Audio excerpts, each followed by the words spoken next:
Aloha and bienvenidos to Latin Connection. I'm Richard Concepcion. Today's guest is Frank Monden. He is a filmmaker and the producer of Love is Deeper Than Skin, a movie that participated in the Hawaii Latino Film Festival, winning the Best Short Film. Bienvenido to Latin Connection. Oh, aloha. Aloha, Richard. I'm a little nervous, so we'll just Don't worry. we'll do the best we can, okay? Yes, So, happy to have you here. oh, I'm happy to have you here. Aloha. All right, aloha. So let's start by telling me a little bit about yourself. Oh, well, I was born in Honolulu over here and raised in Maui, a place called Haiku Maui. Maui. Playing soccer. I was in the soccer player. soccer player, All yes. right, perfect. I know a lot of the Hispanic community loves soccer. So tell me a little bit about your heritage. Oh, my heritage. Oh my God. you have time? Yes.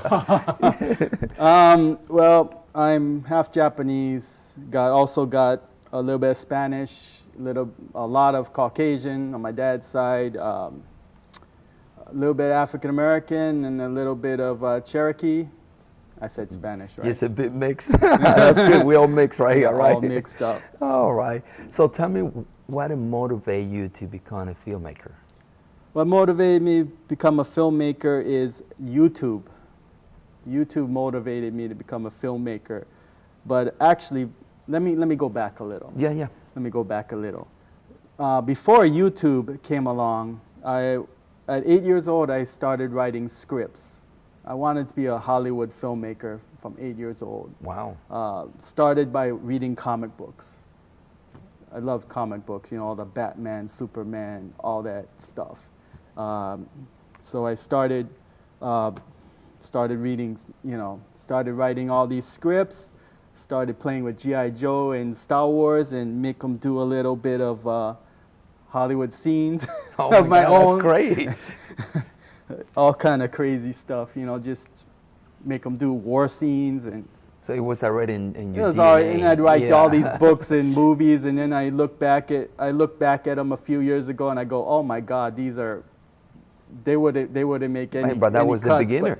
it was a spark, Sometimes you write some stuff when you're 8 years old, and it's a little bit out there, but So tell me about the YouTube video that you was mentioning. Well, YouTube is awesome because when YouTube first came along, it made me realize that anyone can be a star in a sense.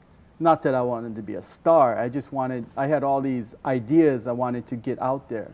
So I had a friend named Aladdin El Kadi. He started me off by filming me saying all kind of things. Started just a lot of rants. One of the things I ranted about, I remember, is I ranted about the Washington Redskins. Is that your favorite team? No, it ain't. Okay. No. Well, see, being that I'm a little bit Cherokee, I don't know if I mentioned that. Yes, you did. I did, okay. Being that I'm a little bit Cherokee, see, the name Redskins is a derogatory word. Yes. It's not a good word. It's not a good thing. Although now everyone says it and it's nothing. It's become natural. And for most people, it's like, just Redskins. But it was a bad word. It meant bad stuff. I ranted about that. I said, hey, they shouldn't use that name.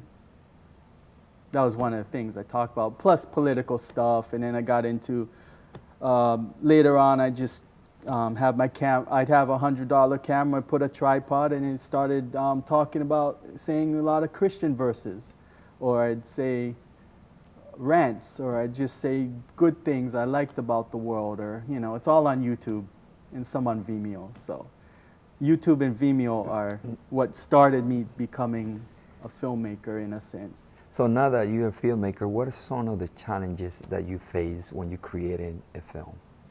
Some of the challenges, oh my goodness. The Just be challenges are,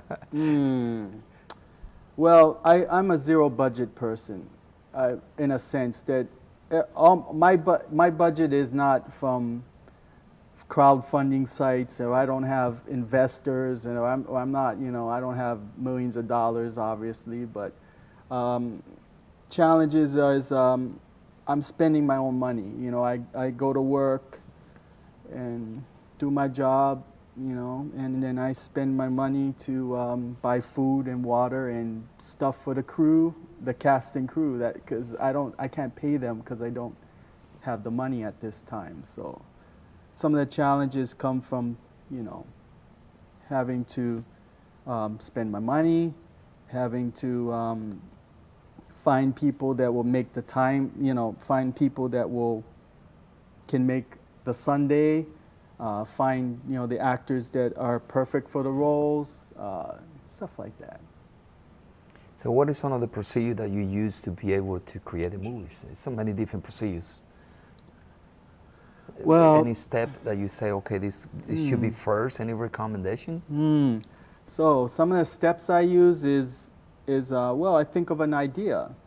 Let's say, what's an example of an idea? Well, one of the first movies I actually was a part of was Precinct 808, Who Killed Amanda Crenshaw.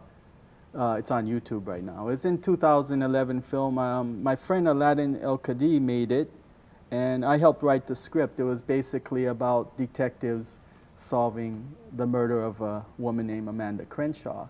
So. Oh, that's perfect. Well, we were talking about the different, you know, procedures, because every filmmaker has their own unique way to create a film, and we want to figure out, well, what do you recommend and how do you create yours? Oh, okay. Sorry, I got off track. Yeah, no worry.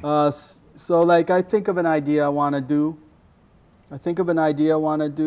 I write a script. I collect the actors. Then I look at locations. I scout the locations. I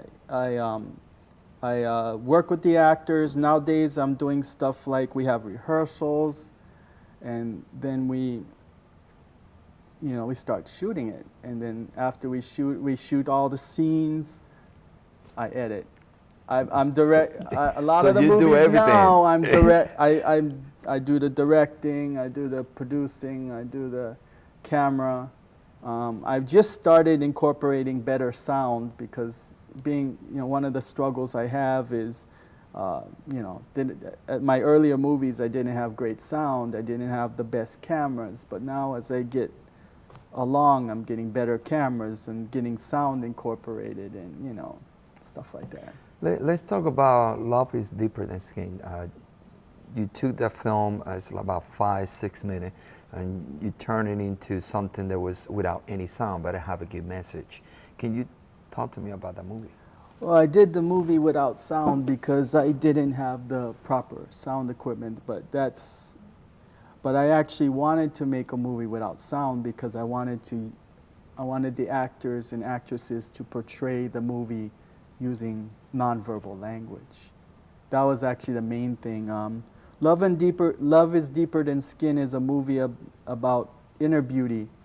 The movie is about a woman who was a former female, army soldier, and she got a little injuries, and then people were staring at her face, and it hurt her. But the theme of it is, the outer beauty. I mean, the outer beauty is one thing, but to me, it's the inner beauty that's more important. That's why I say love is deeper than skin. So you entered the film into the Hawaii Latino Film Festival. They just went by, and you won the best short film.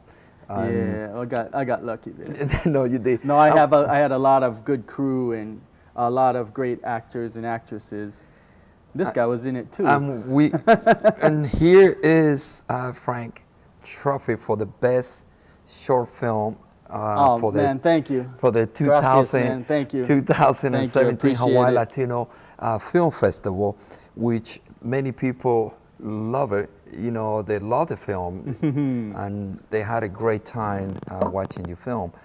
So let me ask you a little bit about what recommendation would you give to a young filmmaker that just about to start in this, journey to become a filmmaker? Young filmmakers have a positive attitude and don't give up and just make it happen. Just do it. Just do it. Well, there's a lot of procedures. I mean, get the right cameras, or try to get a camera. Make sure you get the editing software. Make sure there's someone who can write a script, and then you want to pick people that can act to a certain degree. But people, I think one of the main things is you want to have people that'll show up, because sometimes on these shoots, if you don't have the right person, they might not show up, or they might, or things do happen. Sometimes people get sick, but you want to try to find people that will show up. Well, that's true. Give me some of those challenges that you had in creating, Love is Deeper in the Skin. Actually, well, Love and Deeper in the Skin, luckily, most people did show up. There was unfortunately, a couple people couldn't make it here and there, but, that's life. But, sometimes when you have some people may not be able to show up, for any kind of reason, or, sometimes people get sick or anything, things happen. You got to improvise on the spot, or you either decide to shut down and do another day, which is really hard on people who, really hard on a lot of people, especially if they, took a vacation day to show up. But, Well, great and wonderful film. We're Yeah. going to watch your film right now. Thank and you. After the film, we come back and continue talking story of this great and wonderful film that you're creating. All right, thanks. All right.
All right, welcome back. That was a great and wonderful movie, Love is Deeper Than Skin by Frank Monden.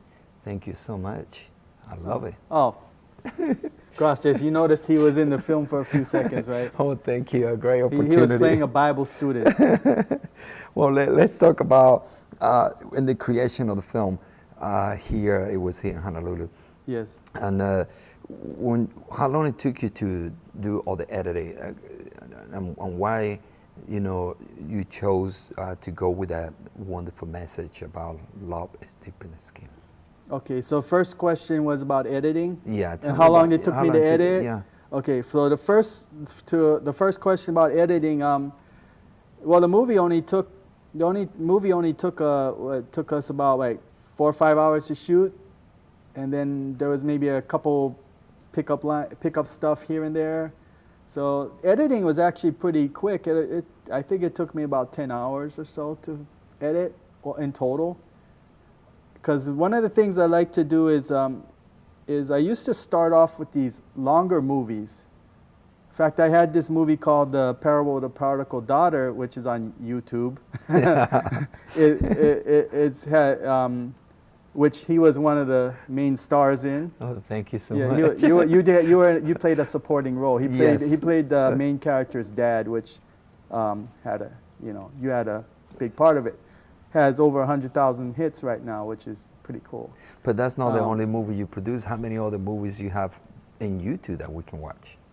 There's multiple movies in YouTube. One of them I can think of is I did recently. It's called the Green Hornet and Katana.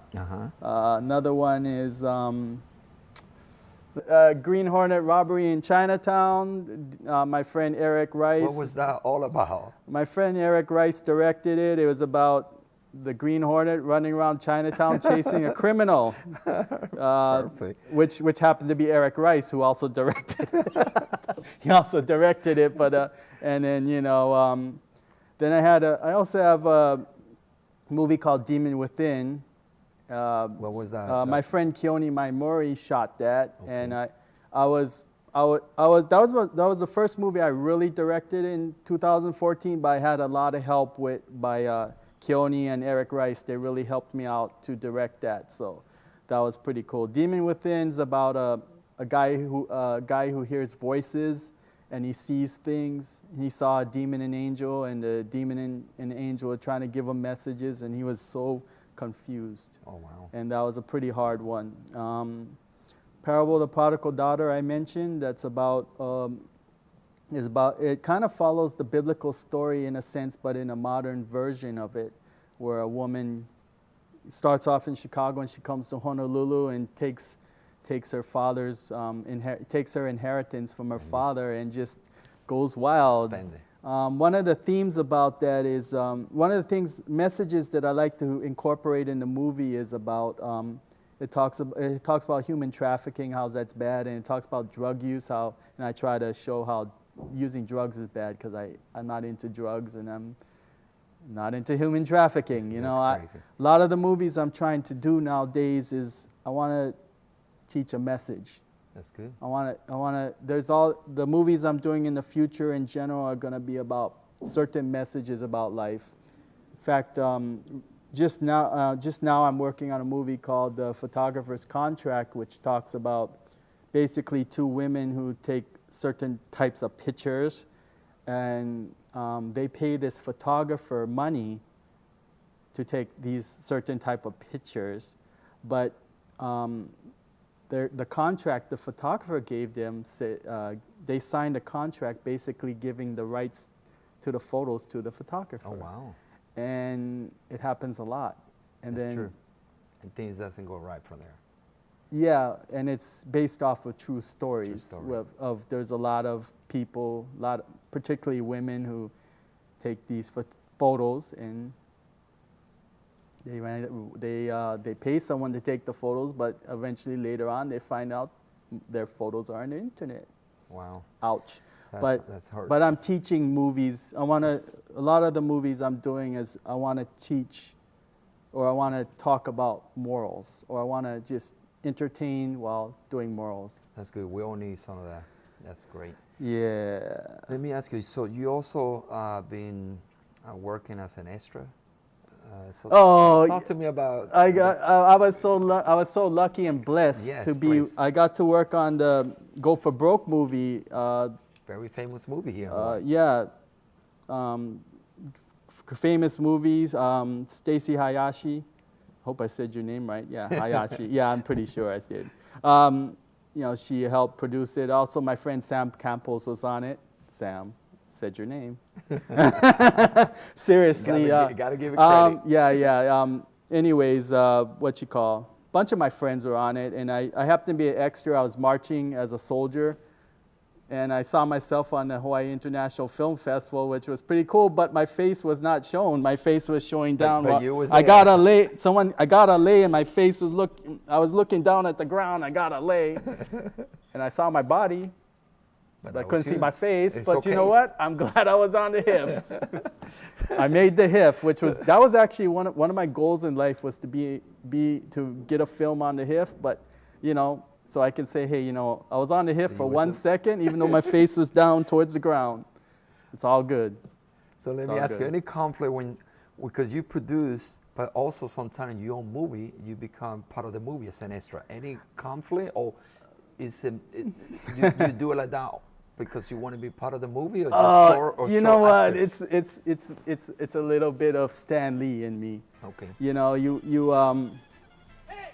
I like having my little 15 seconds of fame. Now, naturally, in front of the camera, I got this nervousness, as you can see, a little bit of nervousness, and I get off track. That's why I like to be behind the camera. But I always like to do a few seconds of cameo and maybe say 1 or 2 lines, or sometimes I don't even say a line. I'm just walking a dog. But I just want a few seconds of fame to be able to show my parents, show my brothers, show my friends, I'm in it. That's good. Good point. Yeah, It's your I just movie, want right? people to see my face, and then I could be the one Hispanic character in the movie. Nice. No. I by the way, my films, I like to have racial diversity in my films. So a lot of my films, you'll see a lot of racial diversity because that's the person I am. I like racial diversity, and I like people being incorporated, not just I'm not that. Some of these Hollywood movies, we could talk about that later, but that's a different story. I love all your movies. Yeah. We'll talk about that later. So let's talk about what is the future for Frank. 2018. Future for Frank is making more movies and trying to improve. Each movie I do, I try to improve because I didn't go to any film school. I have a lot of mentors. I have a mentor, Keone Maimori is one of my mentors, and my friend Eric Rice also. My friends are helping me, Keone and Eric, and recently my friend John Kuamo'o is also mentoring me, and I have a lot of mentors, and Richard Concepcion's my mentor too. This guy helps me out a lot. Seriously, what's my plans and goals is to make more movies and try to get more, save up some more. I don't have any sponsors or donors. Basically, it's me working hard at work as a nurse aide, and I make my money and I try to buy better equipment. I'm trying to buy better sound. Sometimes I'm borrowing sound. My friend Hunter loaned me some stuff. My friend Michael loaned me some sound stuff, but you know how it is. You make it happen. That's the key. I'm trying to get every movie I'm doing, I'm trying to make better and better and better, and then maybe one day I'll be on Netflix, or if I can break into Hollywood, that'd be cool. But that'd be good. hey, Yes. We gotta aim for the stars. So you future movie people, when you're making movies, or if I can do it from just standing in front of a camera, $100 camera, just ranting and talking about life. Anybody can really do it. They just gotta bring a crew and just go for it. Yeah, you gotta go for it. Okay. Well, I want to say thank you so much for coming to Latin Connection. Gracias, and congratulations on winning the This is best awesome. short film on the Hawaii You know why I got Latino this is Film because of Festival. Angel Garcia. You too, of course. But Angel Garcia was the actress on this, and she kicked butt. Also, Avery, the supporting actor, kicked butt on it too. Oh, there it is. Frank Monden, Angel. the filmmaker, the producer. Thank you so much. and we're looking forward to see some of your movies in the future. All right, cool, man. Thank you for coming. Gracias. Okay. Thank you. Wow. Aloha. Thank you for the opportunity. All right, that is the end of the show. Thank you so much for watching Latin Connection. And don't forget, if you want to get in contact with me or want to be part of the show, you can write me at richconcept@gmail.com. Gracias y hasta luego.